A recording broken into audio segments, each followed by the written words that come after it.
مفتی طارق مسعود special. دیکھو، باپ کو سب سے زیادہ فکر بیٹی کے بالغ ہونے کے بعد اس کی شادی کی ہوتی ہے، جو غیرت مند باپ ہے۔ سب سے زیادہ فکر کس کی ہوتی ہے؟ جو غیرت مند باپ ہے نا، اس کو فکر ہوتی ہے مجھے اپنی بیٹی کے لیے رشتہ چاہیے۔ آج کل یہ فکر ختم ہو گئی، بلکہ بچی بتا بھی دیتی ہے نا ابا کو کہ وہاں شادی کرنی ہے، تو ابا دور لگ کے تھپڑ لگاتے ہیں اس کے۔ شرم نہیں آتی؟ ابھی ایجوکیشن ہے، ایکچولی شروع ہو جائے گا پھر۔ تو جو غیرت مند ہے، ہمیں یہ واقعہ اللہ اتنی تفصیل سے کیوں بیان کر رہے ہیں؟ یہ کوئی معاذ اللہ کہانی ہے؟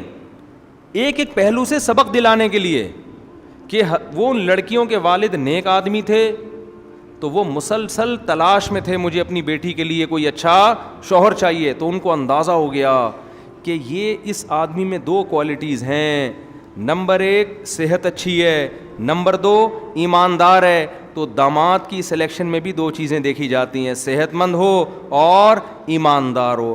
ہمارے ہاں ان دو کو اگنور کر کے روکھڑا دیکھا جاتا ہے، کماتا کتنا ہے۔ اگر وہ ایماندار نہیں ہے، کماتا ہے، خدا کی قسم یہ کمائی عذاب جان بن جائے گی۔ اسی کمائی سے وہ آئس پیے گا، اسی کمائی سے شراب پیے گا، اسی کمائی سے لڑکیوں کو جھانکا تاکی کرے گا۔ پیسہ تقوی کے بغیر آتا ہے تو عیاشی لے کر آتا ہے۔ دوسری بات یہ کہ پیسہ آنے جانے والی چیز ہے، اگر صحت ہے تو بندہ بزنس کر کے پیسہ کما لیتا ہے، ایمانداری نہیں ہے تو پیسہ وبال جان، اور صحت نہیں ہے تو جب آپ کے اندر کمانے کی طاقت نہیں ہے تو پھر میری طرح آپ سبزی والوں کو پیسے بانٹتے پھرو گے۔ مجھ میں تو تھی طاقت لیکن ٹائم نہیں تھا نا، تو وہی ہو جائے گا۔ اس لیے علماء کہتے ہیں کہ ایک آدمی اگر صحت مند ہے تو اس کی جیب میں پیسہ ہے یا نہیں یہ مت دیکھو، بلکہ ایسے موقع پہ قرآن کیا کہتا ہے؟ ان یکونوا فقراء یغنیہم اللہ من فضلہ، اللہ اپنے فضل سے غنی کر دے گا۔ جب بیوی آئے گی تو کھلانے کا خرچہ بھی اللہ دے دے گا۔ تو ان کے والد نے بھی دیکھا بھائی صحت مند ہے، کما سکتا ہے اور ہے بھی ایماندار، تو داماد میں یہ دو چیزیں کافی ہیں۔ دو چیزیں مل گئیں، فوراً اپنی بیٹی کا رشتہ موسیٰ علیہ السلام کے لیے پیش کر دیا اور کہنے لگے انی ارید ان انکحک احدی ابنتی ہاتین، کہ میں چاہتا ہوں ان دونوں میں سے ایک بیٹی کی شادی میں آپ سے کر۔ اسی وقت فیصلہ کیا ہے۔ کہاں گئے استخارے 6 مہینے کے بھائی؟ کہاں گئے وہ پتھر پہلے نگینے معلوم کروائیں کہ ان سے ملتا بھی ہے نگینہ کہ نہیں ملتا، اور جو ہے وہ استخارے نکلواؤ، اگر نیلا آیا تو پھر کر دو، پیلا آیا تو بھائی داماد میں دو چیزیں جب ثابت ہو گئیں اب کسی استخارے کی ضرورت نہیں ہے، فوراً۔ پھر یہ بھی نہیں کہا اچھا میں اپنے چاچا، ماموں، خالہ، پھپھو، ممانی، اور مصر سے میری کزن بھی آئی ہوئی ہے، اور ادھر فلسطین سے میرے نانا آئے ہوئے ہیں، ان سب کو میں بلا کے جرگہ ہوگا، وہ جرگہ فیصلہ کرے گا کہ اس بیٹی کی شادی آپ سے کرنی ہے کہ نہیں کرنی۔ جن خاندانوں میں بچیوں کی شادی کے لیے جرگے بیٹھتے ہیں ان میں بچیوں کی شادی کے علاوہ دنیا کا ہر کام ہوتا ہے۔ باپ کو اللہ نے اتھارٹی دی ہے، ہاں یا نہ اسی وقت کر دے۔ وہ سمجھتے ہو؟ باپ بہترین فیصلہ کرتا ہے۔ میری جب شادی ہوئی نا تو میری جو وائف ہیں الحمدللہ اور ان سے میری اولاد ہے، ان کے ابا نے رشتہ داروں کو بتائے بغیر ہاں کر دی تھی، کیونکہ میں دوسری کر رہا تھا نا۔ وجہ یہی تھی کہ وہ کہہ رہے ہیں یار ہم جب بتائیں گے نا دوسری تو کوئی بھی نہیں مانے گا، تو باپ کو پتہ ہوتا ہے کہ یار میرے نے کیا فیصلہ کرنا ہے۔ تو انہوں نے مجھے یہ بتایا تھا کہ آپ جب نکاح پہ آئیں گے تو آپ نے بتانا نہیں ہے کہ میں دوسری کر رہا ہوں، آپ نے یہی شو کرنا ہے کہ میں کیا ہوں، کنوارا، کیونکہ پھر ایک نئی بحث چھڑ جائے گی۔ تو رشتہ داروں کو سمجھانا بڑا مشکل ہوتا ہے، اور باپ ڈیسیجن لے سکتا ہے، تو لے لیا انہوں نے ڈیسیجن الحمدللہ اللہ کے فضل سے آپ کے سامنے۔ وہ میرا خیال ہے 13-14 سال ہو گئے شادی کو۔ اگر وہ نہ فیصلہ کرتی نہیں، پہلے ماموں سے پوچھوں گا، چاچے مامے سارے، ابے کیا دوسری والے کو دے رہے ہو؟ ابے اس کے پہلے سے بچے، ابے پاگل ہو گئے ہو کیا؟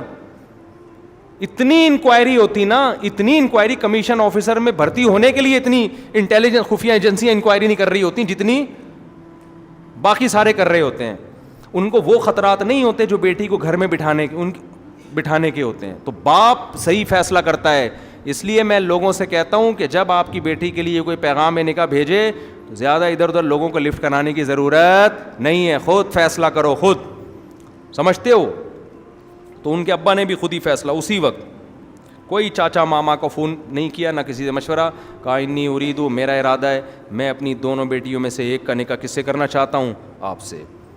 لیکن خطرہ یہ ہے کہ ادھر آپ کی شادی ہوئی ٹھیک ہے نا, آپ بیٹی کو لے کے چلے گئے, میری تو یہی 2 بیٹیاں ہیں گھر میں خدمت کرنے کے لیے, تو میں بوڑھا, میری خدمت کرنے والا کوئی بھی نہیں بچے گا. شرط یہ ہے کہ 10 سال آپ نے بکریاں چرانی ہیں, جو ہمارے گھر کا ذریعہ آمدن ہے, جو ہمارے گھر کا ذریعہ آمدن ہے. موسیٰ اور 8 سال چرانی ہے, 2 اگر آپ اپنی طرف سے کر دیں تو یہ غریبی ہے, یہ آپ کی طرف سے ہم پر کیا ہوگا, احسان. حضرت موسیٰ نے فوراً فیصلہ کیا ہے. حضرت موسیٰ نے بھی یہ نہیں کہا کہ ایکچولی میں ذرا استخارہ کر لوں پہلے, اس وقت حالانکہ پیغمبر بنے نہیں تھے, میں ذرا اپنی والدہ سے فون کر لوں. اب ظاہر ہے مصر والدہ سے کہاں جاتے ہیں ملاقات کے لیے, بس بھائی اب دوسرے ملک میں رہے, والدہ بھی نیک تھیں, ان کو پتا تھا میرا بیٹا میرے لیے کوئی اچھی بہو ہی لے کر آئے گا. کچھ بھی نہیں, پہلے میں اسٹیبل ہو جاؤں. ایکچولی اصل میں یہ جو 10 سال میں بکریاں چراؤں گا, یہ پہلے میں کمیٹی ڈالوں گا, پھر میری کمیٹی 6 سال کے بعد نکلے گی, پھر جب کمیٹی نکلے گی اس سے میں گولڈ خریدوں گا, پھر میں ڈیفینس میں گھر خریدوں گا, پھر اس کے بعد یہ ہوگا, پھر یہ ہوگا. جیسے کہ آج کل نوجوان کر رہے ہیں, ساری چیزیں ہو جاتی ہیں, جب بادام آتے ہیں تو کھانے کے لیے دانت منہ میں نہیں بچتے. میں نے دیکھا الحمدللہ بہت سے لوگوں نے اسٹیبل ہو کے شادی کی ہے, اسٹیبل ہو گئے, اور وہی میرا والا حال ہوا کہ جب پیسہ تھا تجربہ نہیں تھا, اور جب بزنس کا تجربہ آیا پیسہ شارٹ ہو گیا. تو بھائی ایک عمر ہے, کم عمری میں شادی کرو, جوانی میں شادی کرو, اس میں شادی کی لذت ہے, اس میں میاں بیوی میں عشق جیسی محبت ہوتی ہے. یہ جو بڈھے ہو کے, میں تو نکاح پڑھا رہا ہوں نا, اللہ کی پناہ مجھے عجیب سا لگ رہا ہوتا ہے دولہا کو دیکھ کے. اس وقت تو میں کچھ نہیں کہتا, اس کو بہت مبارکباد دیتا ہوں, لیکن سمجھ میں نہیں آ رہا تو اس کی مبارکباد دوں یا تعزیت کروں, اس کی عیادت کروں. تو اس لیے بھائی ایک جگہ تو میں شادی میں گیا, میں سمجھا یہ دولہا کے نانا ہیں, پتہ چلا وہی دولہا تھے. بڑے میں نے کہا چلو اب کیا غنیمت ہے, اب بھی کر رہے ہیں, وہ دولہا تھے حضرت جی. تو اگر زندہ ہیں تو اللہ ان کو نیک صالح اولاد عطا فرمائے. ایک 80 سال کا بوڑھا آدمی مری میں, ہمارے ایک جاننے والے عالم ہیں, اس نے کینیڈا میں کوئی لڑکی پھنسا لی, انگریز لڑکی نا, پاکستانی بڑے ہوشیار ہوتے ہیں, تو لڑکی پھنسا کے اس کو بلا لیا کہ شادی کروں گا تم سے. وہ بھی آ گئی, پتہ نہیں اس کے دل میں کیا ہوگا. اب یہ 80 سال کے بزرگ امام صاحب کے پاس صبح پہنچے. وہ امام صاحب مجھے واقعہ بتا رہے تھے نا, یہ اپنی مسجد کے امام کا بتا رہے یا اپنا ہی بتا رہے واللہ عالم. مجھے کہنے لگے وہ صبح وہ آیا اور ہمارے امام صاحب سے کہنے لگا کہ میرا شام کو کینیڈا کی ایک انگریز لڑکی سے نکاح ہے, اس کے لیے کیا چاہیے, یعنی ڈاکومنٹ میں کیا چاہیے. انہوں نے کہا آپ کا صرف زندہ ہونا چاہیے اس میں, اس کے لیے کیا کیا ضروری ہے. ہاں اس نے یہ کہا کہ فجر میں آئے, کہنے لگا آج عصر میں شام کو میرا اس لڑکی سے نکاح ہے, اس کے لیے کیا کیا ضروری ہے. انہوں نے کہا کچھ بھی ضروری نہیں ہے, صرف عصر تک آپ کا زندہ رہنا ضروری ہے. سمجھ رہے ہو؟ تو اس لیے ہر چیز کا ایک ٹائم ہوتا ہے. تو موسیٰ علیہ السلام نے بھی یہ نہیں کہا میں استخارہ نکالوں گا, پازیٹیو آیا, پھر میں پہلے میں کچھ ایکچولی پیسے جمع کر لوں, کمیٹی ڈال لوں, یہ نا نا نا نا نا. جس خدا نے آج تک کھلایا ہے, جب بیوی آئے گی تو اس کے کھلانے کا انتظام وہ کر دے گا. حضرت موسیٰ نے فوراً ہاتھ بڑھایا اور فرمایا ذالک بینی و بینک, یہ میرے اور آپ کے درمیان ایگریمنٹ ہے. حضرت موسیٰ نے یہ بھی نہیں کہا میں یہاں شادیاں کرنے نہیں آیا ہیں, میرے پر تو ابھی تو میرا ایک بڑا ویژن ہے, میں اپنی قوم کے نجات کے لیے محنت کروں گا, اسٹرگل. شادیوں وادیوں میں کیوں مجھے الجھا رہے ہو؟ ابھی تو میں اپنی قوم کا نجات دہندہ بنوں گا, میں واپس جاؤں گا اور میں ایک اسٹرگل کروں گا, محنت کروں گا, پھر مصر میں انقلاب آئے گا, پھر جب مصر کی حکومت کا خاتمہ ہوگا پھر میں انشاءاللہ آپ سے رابطہ کروں گا, آپ اپنا فون نمبر دے دیجیے مجھے, کانٹیکٹ نمبر دے دیں. نا نا نا بھائی, یہ سارے کام ساتھ ساتھ ہوں گے, پڑھائی بھی ساتھ ساتھ, آپ میڈیکل کالج میں پڑھ رہے ہیں وہ بھی ساتھ ساتھ, شادی بھی, بچے بھی. کوئی کام شادی کی وجہ سے نہیں رکے گا اور کسی کام کی وجہ سے شادی نہیں رکے گی. ایک وجہ سے رکے گی, کوئی لفٹ کرانے کے لیے تیار ہی نہ ہو, کوئی لڑکی نہ دے رہا ہو تو پھر ایک مجبوری ہے, پھر میرا دماغ آ کے مت کھایا کرو.